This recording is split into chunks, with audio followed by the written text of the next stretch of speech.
the Greek interpreter.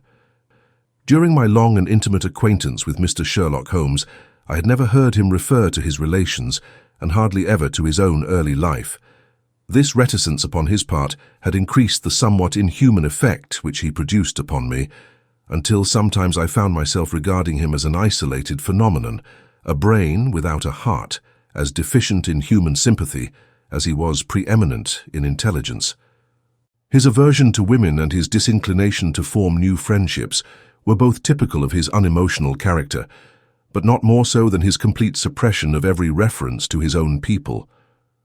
I had come to believe that he was an orphan with no relatives living, but one day, to my very great surprise, he began to talk to me about his brother. It was after tea on a summer evening, and the conversation, which had roamed in a desultory, spasmodic fashion from golf clubs to the causes of the change in the obliquity of the ecliptic, came round at last to the question of atavism and hereditary aptitudes. The point under discussion was how far any singular gift in an individual was due to his ancestry, and how far to his own early training. "In your own case," said I, "from all that you have told me, it seems obvious that your faculty of observation and your peculiar facility for deduction are due to your own systematic training." "To some extent," he answered thoughtfully. "My ancestors were country squires who appear to have led much the same life as is natural to their class. But nonetheless, my turn that way is in my veins and may have come with my grandmother, who was the sister of Vernet, the French artist. Art in the blood is liable to take the strangest forms. But how do you know that it is hereditary? Because my brother Mycroft possesses it in a larger degree than I do." This was news to me indeed. If there were another man with such singular powers in England, how was it that neither police nor public had heard of him? I put the question, with a hint that it was my companion's modesty which made him acknowledge his brother as his superior. Holmes laughed at my suggestion. "My dear Watson," said he, "I cannot agree with those who rank modesty among the virtues. To the logician, all things should be seen exactly as they are, and to underestimate one's self is as much a departure from truth as to exaggerate one's own powers. When I say, therefore, that Mycroft has better powers of observation than I, you may take it that I am speaking the exact and literal truth." "Is he your junior?" "7 years my senior." "How comes it that he is unknown?" "Oh, he is very well known in his own circle." "Where then?" "Well, in the Diogenes Club, for example.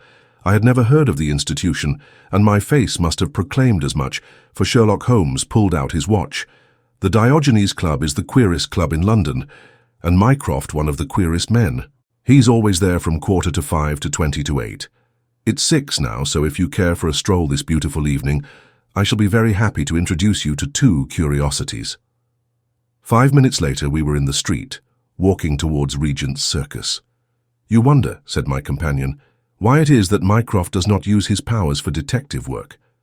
He is incapable of it. But I thought you said—" "I said that he was my superior in observation and deduction. If the art of the detective began and ended in reasoning from an armchair, my brother would be the greatest criminal agent that ever lived, but he has no ambition and no energy. He will not even go out of his way to verify his own solution, and would rather be considered wrong than take the trouble to prove himself right. Again and again I have taken a problem to him, and have received an explanation which has afterwards proved to be the correct one. And yet he was absolutely incapable of working out the practical points which must be gone into before a case could be laid before a judge or jury. It is not his profession, then? By no means. What is to me a means of livelihood is to him the merest hobby of a dilettante. He has an extraordinary faculty for figures, and audits the books in some of the government departments.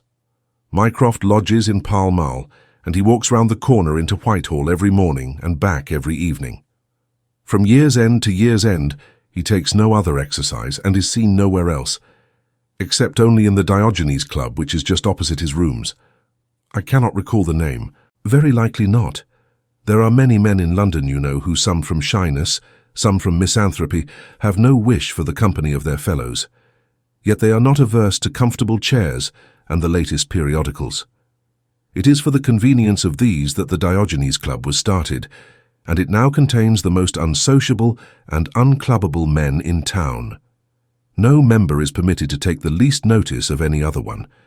Save in the stranger's room, no talking is, under any circumstances, allowed, and 3 offences, if brought to the notice of the committee, render the talker liable to expulsion. My brother was one of the founders, and I have myself found it a very soothing atmosphere. We had reached Pall Mall as we talked, and were walking down it from the St. James's end. Sherlock Holmes stopped at a door some little distance from the Carlton, and cautioning me not to speak, he led the way into the hall. Through the glass panelling, I caught a glimpse of a large and luxurious room in which a considerable number of men were sitting about and reading papers, each in his own little nook. Holmes showed me into a small chamber, which looked out into Pall Mall, and then, leaving me for a minute, he came back with a companion, whom I knew could only be his brother. Mycroft Holmes was a much larger and stouter man than Sherlock. His body was absolutely corpulent, but his face, though massive, had preserved something of the sharpness of expression which was so remarkable in that of his brother. His eyes, which were of a peculiarly light, watery grey, seemed to always retain that far-away, introspective look which I had only observed in Sherlock's when he was exerting his full powers. "I am glad to meet you, sir," said he, putting out a broad, fat hand like the flipper of a seal. "I hear of Sherlock everywhere since you became his chronicler. By the way, Sherlock, I expected to see you round last week to consult me over that Manor House case. I thought you might be a little out of your depth." "No, I solved it," said my friend, smiling. "It was Adams, of course." "Yes, it was Adams. I was sure of it from the first."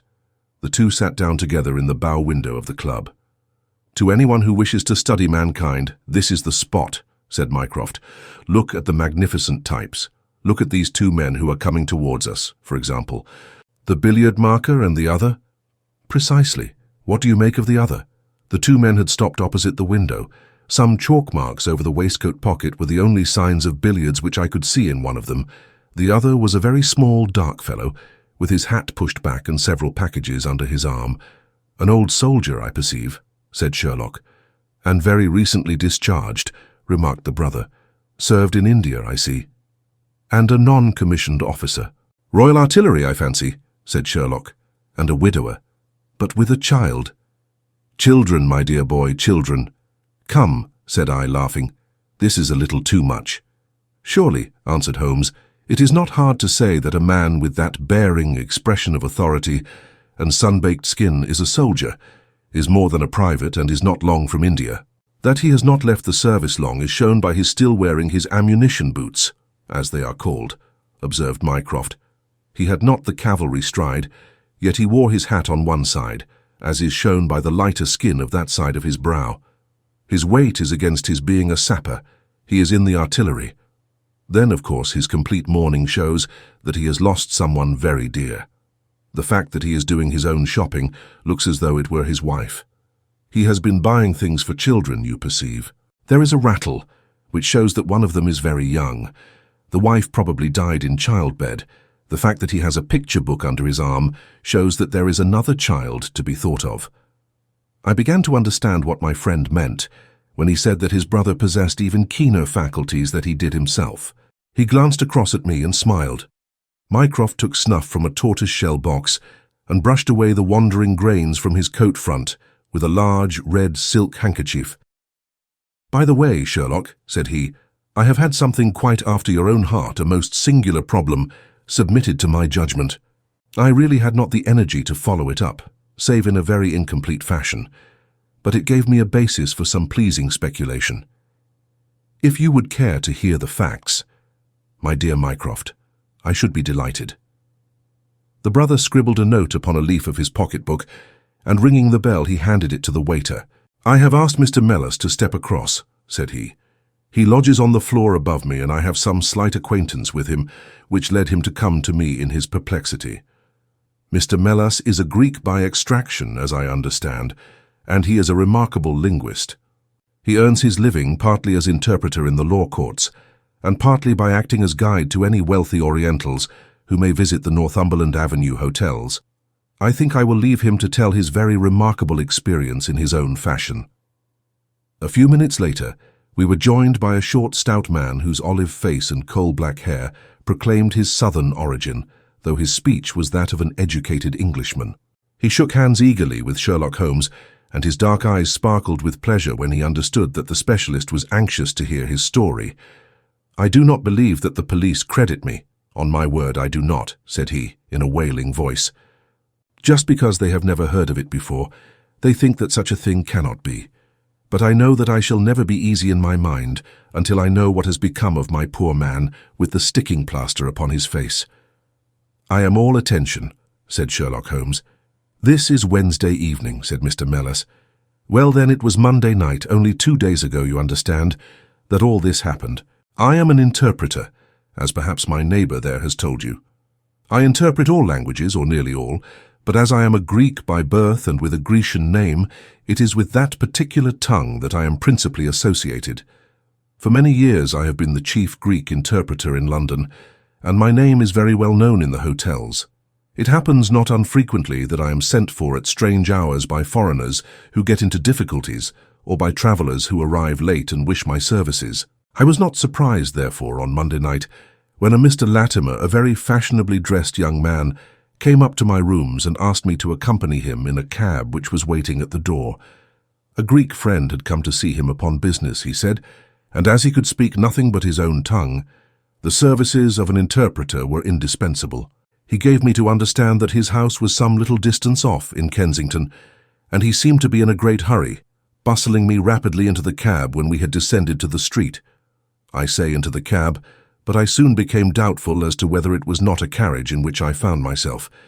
It was certainly more roomy than the ordinary four-wheeled disgrace to London, and the fittings, though frayed, were of rich quality. Mr. Latimer seated himself opposite to me, and we started off through Charing Cross and up the Shaftesbury Avenue. We had come out upon Oxford Street, and I had ventured some remark as to this being a roundabout way to Kensington, when my words were arrested by the extraordinary conduct of my companion.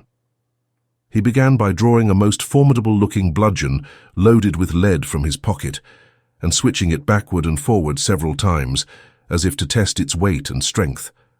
Then he placed it without a word upon the seat beside him. Having done this, he drew up the windows on each side, and I found to my astonishment that they were covered with paper so as to prevent my seeing through them. "I am sorry to cut off your view, Mr. Mellis," said he.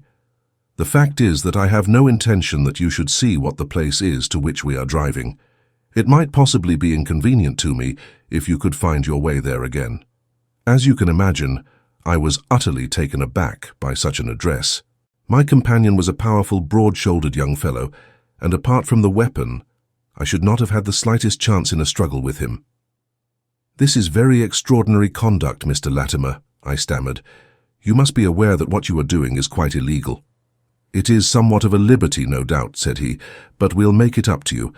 I must warn you, however, Mr. Mellis, that if at any time tonight you attempt to raise an alarm or do anything which is against my interests, you will find it a very serious thing.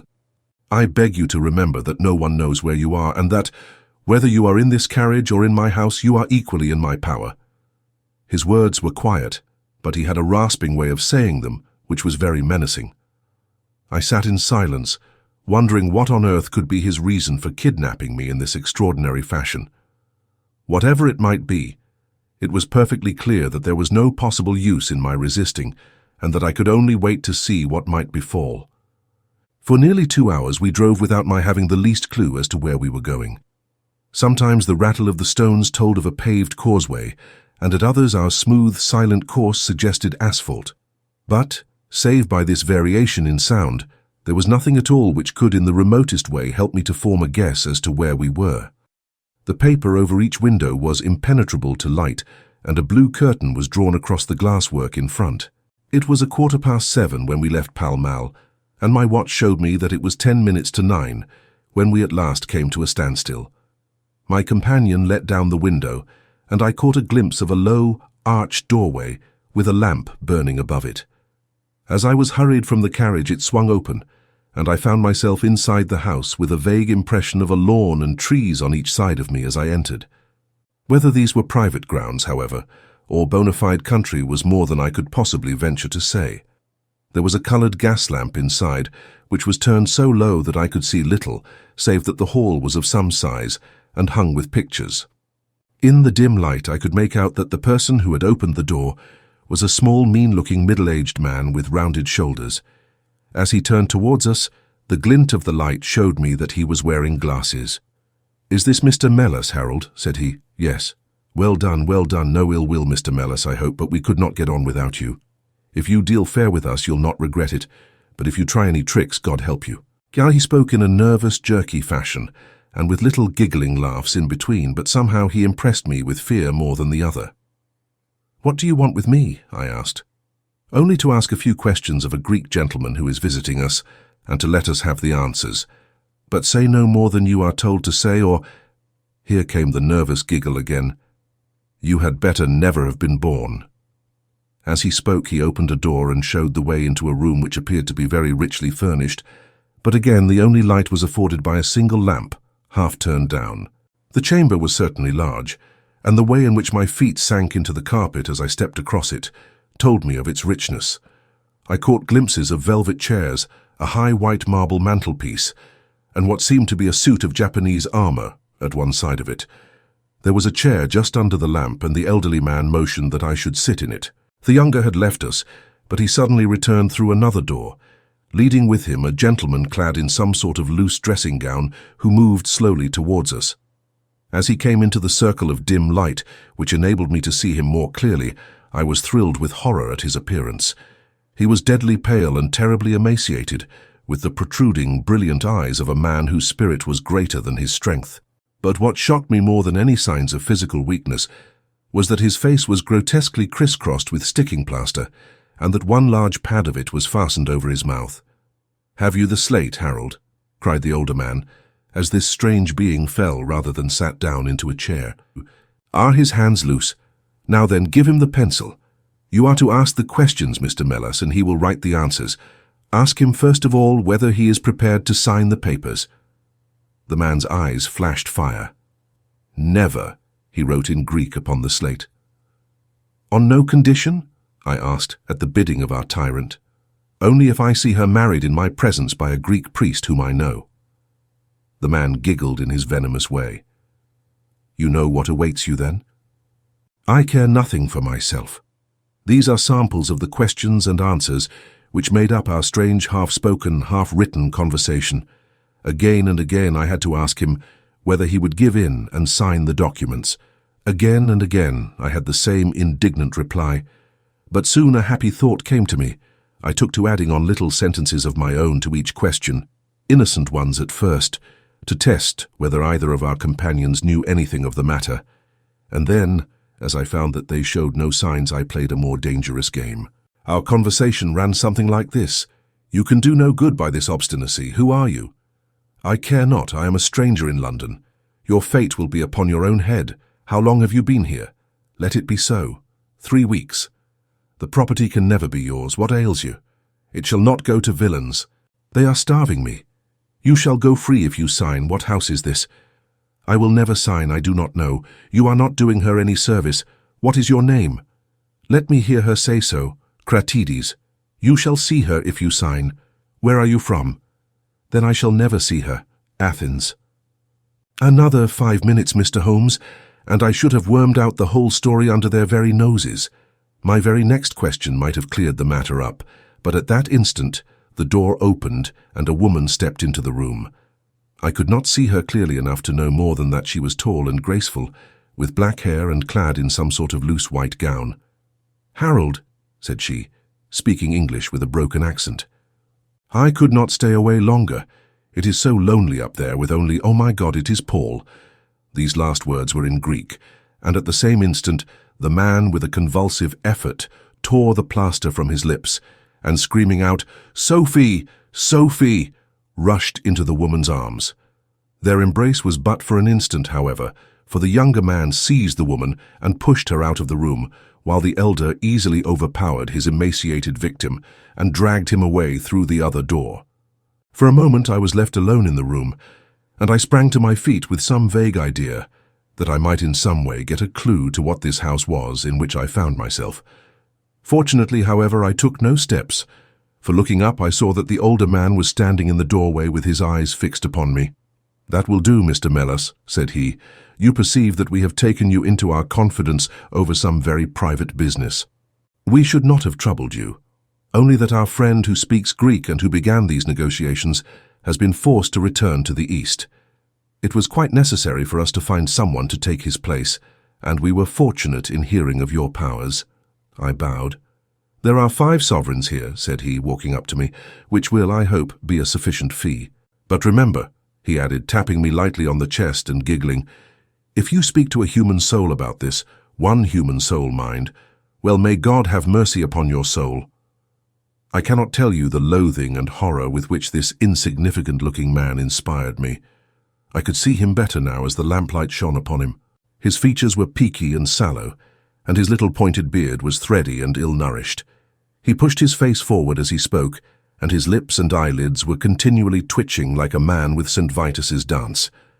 I could not help thinking that his strange, catchy little laugh was also a symptom of some nervous malady. The terror of his face lay in his eyes, however, steel grey and glistening coldly with a malignant, inexorable cruelty in their depths. "We shall know if you speak of this," said he.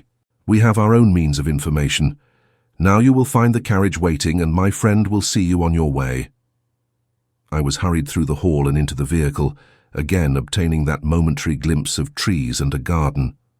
Mr. Latimer followed closely at my heels and took his place opposite to me without a word. In silence we again drove for an interminable distance with the windows raised, until at last, just after midnight, the carriage pulled up. "You will get down here, Mr. Melas," said my companion. "I am sorry to leave you so far from your house, but there is no alternative. Any attempt upon your part to follow the carriage can only end in injury to yourself." He opened the door as he spoke, and I had hardly time to spring out when the coachman lashed the horse and the carriage rattled away. I looked around me in astonishment. I was on some sort of a heathy common mottled over with dark clumps of furze bushes. Far away stretched a line of houses, with a light here and there in the upper windows. On the other side I saw the red signal lamps of a railway. The carriage which had brought me was already out of sight. I stood gazing round and wondering where on earth I might be, when I saw someone coming towards me in the darkness. As he came up to me, I made out that he was a railway porter. "Can you tell me what place this is?" I asked. "Wandsworth Common," said he. "Can I get a train into town?" "If you walk on a mile or so to Clapham Junction," said he, "you'll just be in time for the last to Victoria." So that was the end of my adventure, Mr. Holmes. I do not know where I was, nor whom I spoke with, nor anything save what I have told you. But I know that there is foul play going on, and I want to help that unhappy man if I can. I told the whole story to Mr. Mycroft Holmes next morning, and subsequently to the police. We all sat in silence for some little time after listening to this extraordinary narrative. Then Sherlock looked across at his brother. "Any steps?" he asked. Mycroft picked up the Daily News, which was lying on the side table. "Anybody supplying any information as to the whereabouts of a Greek gentleman named Paul Cratides from Athens, who is unable to speak English, will be rewarded. A similar reward paid to anyone giving information about a Greek lady whose first name is Sophie. X 2473. That was in all the dailies. No answer. How about the Greek legation? I have inquired. They know nothing. A wire to the head of the Athens police, then? Sherlock has all the energy of the family, said Mycroft, turning to me. Well, you take the case up by all means, and let me know if you do any good. Certainly, answered my friend, rising from his chair. I'll let you know, and Mr. Melas also. In the meantime, Mr. Melas, I should certainly be on my guard if I were you, for of course they must know through these advertisements that you have betrayed them. As we walked home together, Holmes stopped at a telegraph office and sent off several wires. You see, Watson, he remarked, our evening has been by no means wasted. Some of my most interesting cases have come to me in this way through Mycroft. The problem which we have just listened to, although it can admit of but one explanation, has still some distinguishing features. You have hopes of solving it. Well, knowing as much as we do, it will be singular indeed if we fail to discover the rest. You must yourself have formed some theory which will explain the facts to which we have listened. In a vague way, yes. What was your idea, then? It seemed to me to be obvious that this Greek girl had been carried off by the young Englishman named Harold Latimer. Carried off from where? Athens, perhaps? Sherlock Holmes shook his head. This young man could not talk a word of Greek. The lady could talk English fairly well. Inference, that she had been in England some little time, But he had not been in Greece. Well then, we will presume that she had come on a visit to England, and that this Harold had persuaded her to fly with him. That is more probable. Then the brother, for that I fancy must be the relationship, comes over from Greece to interfere.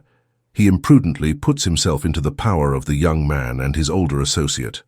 They seize him and use violence towards him in order to make him sign some papers to make over the girl's fortune, of which he may be trustee to them. This he refuses to do. In order to negotiate with him, they have to get an interpreter, and they pitch upon this Mr. Mellis, having used some other one before. The girl is not told of the arrival of her brother, and finds it out by the merest accident. "Excellent, Watson," cried Holmes. "I really fancy that you are not far from the truth. You see that we hold all the cards, and we have only to fear some sudden act of violence on their part. If they give us time, we must have them. But how can we find where this house lies? Well, if our conjecture is correct, and the girl's name is or was Sophie Cratides, we should have no difficulty in tracing her. That must be our main hope, for the brother is, of course, a complete stranger. It is clear that some time has elapsed since this Harold established these relations with the girl, some weeks at any rate, since the brother in Greece has had time to hear of it and come across. If they have been living in the same place during this time, it is probable that we shall have some answer to Mycroft's advertisement." We had reached our house in Baker Street while we had been talking. Holmes ascended the stair first, and as he opened the door of our room he gave a start of surprise. Looking over his shoulder, I was equally astonished. His brother Mycroft was sitting smoking in the armchair. "Come in, Sherlock." "Come in, sir," said he blandly, smiling at our surprised faces. "You don't expect such energy from me, do you, Sherlock? But somehow this case attracts me. How did you get here? I passed you in a hansom." "There has been some new development." I had an answer to my advertisement. "Ah." "Yes, it came within a few minutes of your leaving." "And to what effect?" Mycroft Holmes took out a sheet of paper. "Here it is," said he, "written with a J pen on royal cream paper by a middle-aged man with a weak constitution. Sir," he says, "in answer to your advertisement of today's date, I beg to inform you that I know the young lady in question very well. If you should care to call upon me, I could give you some particulars as to her painful history. She is living at present at the Myrtles, Beckenham. Yours faithfully, J. Davenport." "He writes from Lower Brixton," said Mycroft Holmes. "Do you not think that we might drive to him now, Sherlock, and learn these particulars?" "My dear Mycroft, the brother's life is more valuable than the sister's story. I think we should call at Scotland Yard for Inspector Gregson and go straight out to Beckenham. We know that a man is being done to death, and every hour may be vital." "Better pick up Mr. Mellis on our way," I suggested. "We may need an interpreter." "Excellent," said Sherlock Holmes. "Send the boy for a four-wheeler and we shall be off at once." He opened the table drawer as he spoke, and I noticed that he slipped his revolver into his pocket. "Yes," said he in answer to my glance, "I should say from what we have heard that we are dealing with a particularly dangerous gang. It was almost dark before we found ourselves in Pall Mall at the rooms of Mr. Mellis. A gentleman had just called for him, and he was gone." "Can you tell me where?" asked Mycroft Holmes. "I don't know, sir," answered the woman who had opened the door. "I only know that he drove away with the gentleman in a carriage." "Did the gentleman give a name?" "No, sir." "He wasn't a tall, handsome, dark young man?" "Oh, no, sir. He was a little gentleman with glasses, thin in the face, but very pleasant in his ways, for he was laughing all the time that he was talking." "Come along," cried Sherlock Holmes abruptly. "This grows serious," he observed, as we drove to Scotland Yard. "These men have got hold of Mellis again. He is a man of no physical courage, as they are well aware from their experience the other night.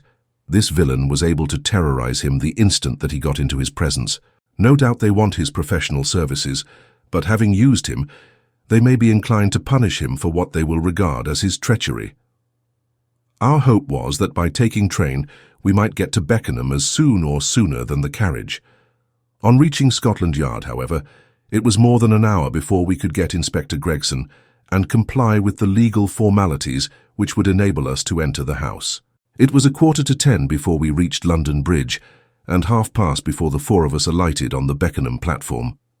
A drive of half a mile brought us to the Myrtles, a large, dark house standing back from the road in its own grounds. Here we dismissed our cab and made our way up the drive together. "The windows are all dark," remarked the inspector. "The house seems deserted." "Our birds are flown and the nest empty," said Holmes. "Why do you say so?" "A carriage heavily loaded with luggage has passed out during the last hour," the inspector laughed. "I saw the wheel tracks in the light of the gate lamp, but where does the luggage come in?" "You may have observed the same wheel tracks going the other way, but the outward bound ones were very much deeper, so much so that we can say for a certainty that there was a very considerable weight on the carriage." "You get a trifle beyond me there," said the inspector, shrugging his shoulder. "It will not be an easy door to force, but we will try if we cannot make someone hear us." He hammered loudly at the knocker and pulled at the bell, but without any success. Holmes had slipped away, but he came back in a few minutes. "I have a window open," said he. "It is a mercy that you are on the side of the force, and not against it, Mr. Holmes," remarked the inspector, as he noted the clever way in which my friend had forced back the catch. "Well, I think that under the circumstances we may enter without an invitation." One after the other we made our way into a large apartment, which was evidently that in which Mr. Melas had found himself. The inspector had lit his lantern, and by its light we could see the two doors, the curtain, the lamp, and the suit of Japanese mail as he had described them. On the table lay 2 glasses, an empty brandy bottle, and the remains of a meal.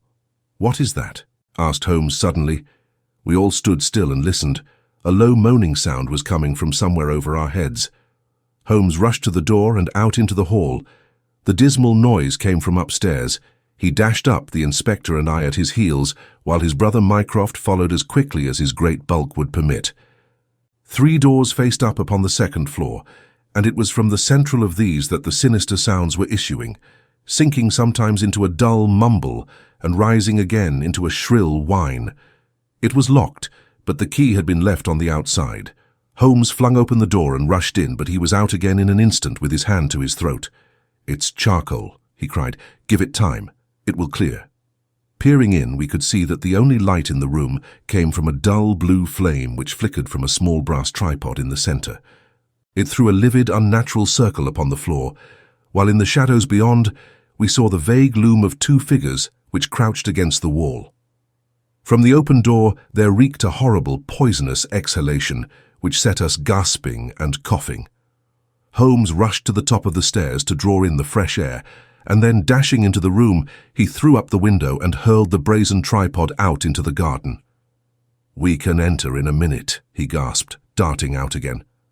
"Where is a candle? I doubt if we could strike a match in that atmosphere. Hold the light at the door and we shall get them out, Mycroft. Now!" With a rush, we got to the poisoned men and dragged them out into the well-lit hall. Both of them were blue-lipped and insensible, with swollen, congested faces and protruding eyes. Indeed, so distorted were their features that, save for his black beard and stout figure, we might have failed to recognize in one of them the Greek interpreter who had parted from us only a few hours before at the Diogenes Club. His hands and feet were securely strapped together, and he bore over one eye the marks of a violent blow. The other, who was secured in a similar fashion, was a tall man in the last stage of emaciation, with several strips of sticking plaster arranged in a grotesque pattern over his face. He had ceased to moan as we laid him down, and a glance showed me that for him at least our aid had come too late. Mr. Melas, however, still lived, and in less than an hour, with the aid of ammonia and brandy, I had the satisfaction of seeing him open his eyes, and of knowing that my hand had drawn him back from that dark valley in which all paths meet. It was a simple story which he had to tell, and one which did but confirm our own deductions. His visitor, on entering his rooms, had drawn a life-preserver from his sleeve, and had so impressed him with the fear of instant and inevitable death that he had kidnapped him for the 2nd time. Indeed, it was almost mesmeric, the effect which this giggling ruffian had produced upon the unfortunate linguist, for he could not speak of him save with trembling hands and a blanched cheek. He had been taken swiftly to Beckenham, and had acted as interpreter in a 2nd interview, even more dramatic than the first, in which the 2 Englishmen had menaced their prisoner with instant death if he did not comply with their demands. Finally, finding him proof against every threat, they had hurled him back into his prison, and after reproaching Melas with his treachery, which appeared from the newspaper advertisement, they had stunned him with a blow from a stick, and he remembered nothing more until he found us bending over him. And this was the singular case of the Grecian interpreter, the explanation of which is still involved in some mystery. We were able to find out, by communicating with the gentleman who had answered the advertisement, that the unfortunate young lady came of a wealthy Grecian family and that she had been on a visit to some friends in England. While there, she had met a young man named Harold Latimer, who had acquired an ascendancy over her and had eventually persuaded her to fly with him. Her friends, shocked at the event, had contented themselves with informing her brother at Athens and had then washed their hands of the matter. The brother, on his arrival in England, had imprudently placed himself in the power of Latimer and of his associate, whose name was Wilson Kemp, a man of the foulest antecedents. These two, finding that through his ignorance of the language he was helpless in their hands, had kept him a prisoner, and had endeavored by cruelty and starvation to make him sign away his own and his sister's property. They had kept him in the house without the girl's knowledge, and the plaster over the face had been for the purpose of making recognition difficult in case she should ever catch a glimpse of him. Her feminine perception, however, had instantly seen through the disguise when, on the occasion of the interpreter's visit, she had seen him for the first time. The poor girl, however, was herself a prisoner, for there was no one about the house except the man who acted as coachman and his wife, both of whom were tools of the conspirators. Finding that their secret was out and that their prisoner was not to be coerced, the two villains with the girl had fled away at a few hours' notice from the furnished house which they had hired, having first, as they thought, taken vengeance both upon the man who had defied and the one who had betrayed them. Months afterwards, a curious newspaper cutting reached us from Budapest. It told how two Englishmen who had been travelling with a woman had met with a tragic end. They had each been stabbed, it seems, and the Hungarian police were of opinion that they had quarrelled and had inflicted mortal injuries upon each other. Holmes, however, is, I fancy, of a different way of thinking, and holds to this day that if one could find the Grecian girl, one might learn how the wrongs of herself and her brother came to be avenged.